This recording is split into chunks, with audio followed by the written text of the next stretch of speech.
Welcome to our program tonight. Our sign language interpreter is William Silla. Now, the Directorate of Criminal Investigations has now summoned Mombasa Governor Hassan Joho to record a statement over alleged forgery of his KCSE academic papers. The police have summoned Joho to appear before the DCI regional offices tomorrow over the claims that have put the embattled governor on a collision course with the state. And as our coast reporter Francis Ontwoma tells us, on the new twist of events, two men have now come out to play witness that they went to school with Governor Joho.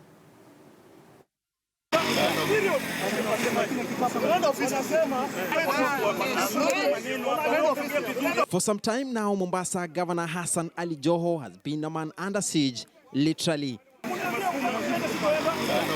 The latest onslaught coming from the examiner, the Kenya National Examination Council, which has questioned Joho's KCSE academic papers, something that now threatens his re-election bid. A letter by Mercy Karogo, the acting CEO of the Kenya National Examination Council, to the Directorate of Criminal Investigations in January was in response to a request on verification of Joho's KCSE result slip. It affirms that Joho's slip was forged, and now this request has been granted, with the Coast Regional Officers for the Directorate of Criminal Investigation summoning Joho to appear before their offices tomorrow to record a statement. According to the NEC database, Joho did not sit for KCSE in 1992 at Serani Secondary School as shown on the result slip. The governor is alleged to have doctored the result slip to read a C+ in order to gain entry into university. The governor has however dismissed the NEC report and has offered to appear personally before the DCI on Wednesday and not tomorrow, citing prior engagements.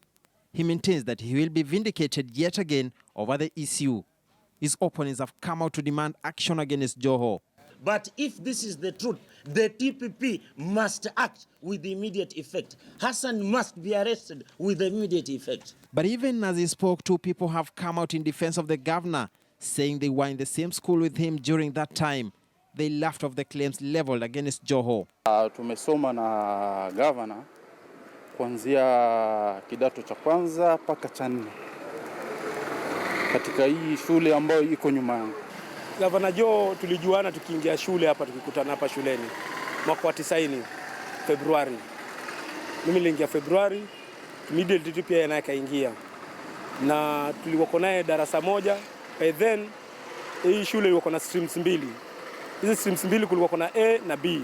Mimi na yeye tulikuwa B. Tukasoma naye pamoja, tukifika form 2 tukabadilishwa. Kaingia blue na red. Kaendelea naye hivyo mpaka tukamaliza naye form 4. Yeye labda yale makaratasi yalikuwa na swali, na ni kwa nini saa hii wao wakati tunaelekea uchaguzi ndio sasa pia wamefanya nini, wameweza kuyatoa yale makaratasi na kuuliza maswali. Mara tunasikia sijui certificate yake ni ya uongo. Lakini haya mambo yanaanza kujitokeza tu wakati ameonyesha ubabe wake kisiasa.